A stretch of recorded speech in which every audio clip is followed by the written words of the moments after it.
Stalling in the Senate. Opposed the idea of a commission immediately from the very first. The creation of a January 6th commission facing an uphill climb. Shading Dade. Bring out a bunch of people to come and deploy heat sensors. Communities keeping tabs on climate change.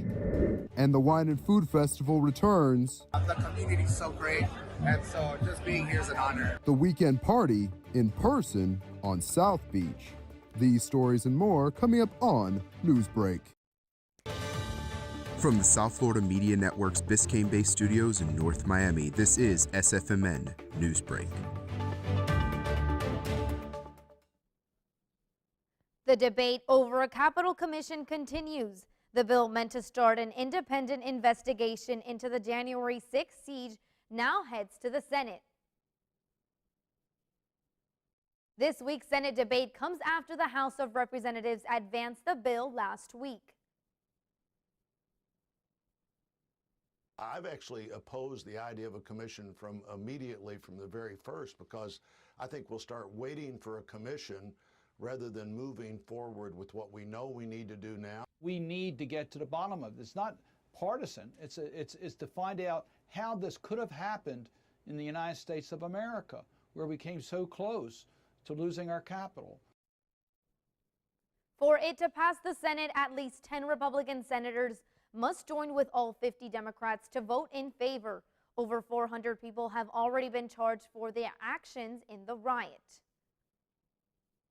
Students at a South Florida high school that made national headlines for a 2018 shooting are waking up this morning as the new baseball state champs. Marjorie Stoneman Douglas High posted the good news on Twitter over the weekend after winning on Saturday. 7 of the 9 seniors on the team were freshmen at the school when the Parkland shooting happened. Back then, students captured national attention for their calls on lawmakers to enact stronger gun control laws. New details are emerging this morning about the origin of the COVID-19 virus in a Wuhan lab. I think that we should continue to investigate what went on in China until we find out, to the best of our ability, exactly what happened. The World Health Organization released a 120-page outline in March that stated COVID first spread to people through a bat or a scaly anteater known as a pangolin. This new information brings up serious questions about COVID-19's origin and the WHO's lack of transparency throughout the pandemic. Big steps towards herd immunity this morning. Not only does nearly half of the U.S. population have at least one shot, we have now reached a majority of states with more than half of adults fully vaccinated. Florida is one of those states that is below 50%. Maine has the highest proportion of the population fully vaccinated at nearly 63%. Researchers are excited this morning over a new study showing that dogs may be able to give us a hand or a paw in the fight against COVID-19. After 6 to 8 weeks of training, Labradors were able to pick up the distinctive odor produced by people with coronavirus, although it's still too early in the process to know whether COVID-sniffing dogs could help as a tool to fight the pandemic.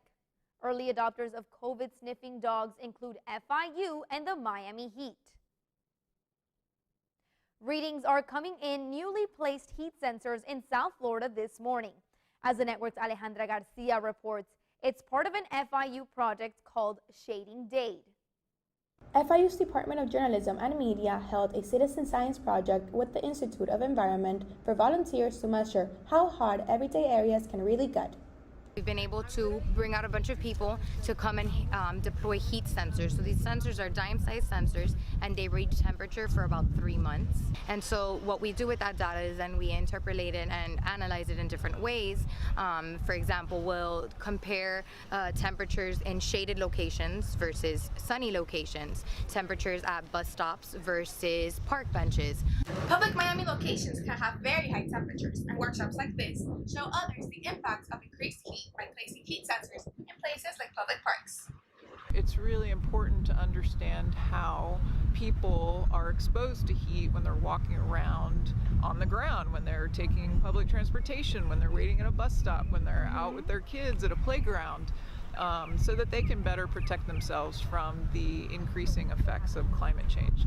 They take all these data from common areas to help understand the increasing heat issue and impact of climate change in Miami-Dade County. For the South Florida Media Network, I'm Alejandra Garcia. A stroke of luck for a Florida man after a scratch-off ticket wins him $1 million. That's still ahead, and so is this story. For businesses, this is a great opportunity because people are trying businesses they've never tried before. The Wine and Food Festival returned this weekend, celebrating its 20th anniversary, and it was in person. Newsbreak will be back in 2 minutes. The black truck? Hey, Christina from accounting. Yeah, hi. Hey, I used to date a girl named Christina. Oh, really? Yeah, and then she dumped me for my best friend. You want to see some photos of them that I took? I don't. I thought we talked about this, buddy. Buzzed and overshared again? Yeah. Yeah. I'm gonna call a car. That's a smart idea. So yeah, I know, that's why I did it. Hey, you're gonna get back to the top of the mountain. Does that mean I'm gonna get back with Christina? No. Oh. No. It's all of our responsibility to slow the spread of the coronavirus. So follow guidance from authorities where you live and stay home unless absolutely necessary. You can still use your outdoor spaces like yards and decks. It's also okay to go for a walk or exercise outside. Wear a cloth face covering, stay at least 6 feet away from other people, try not to touch any surfaces, and wash your hands for at least 20 seconds as often as possible. Visit coronavirus.gov for the latest information.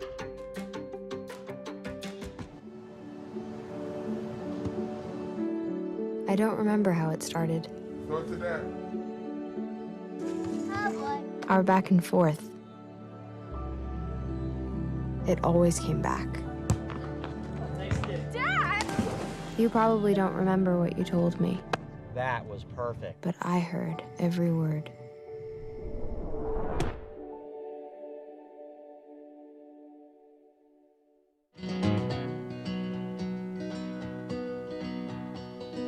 Things could be stranger, but I don't know how. I'm going through changes now. Could spend a lifetime trying to figure it out. I'm going through changes, through all of the strangeness. I'm going through changes now.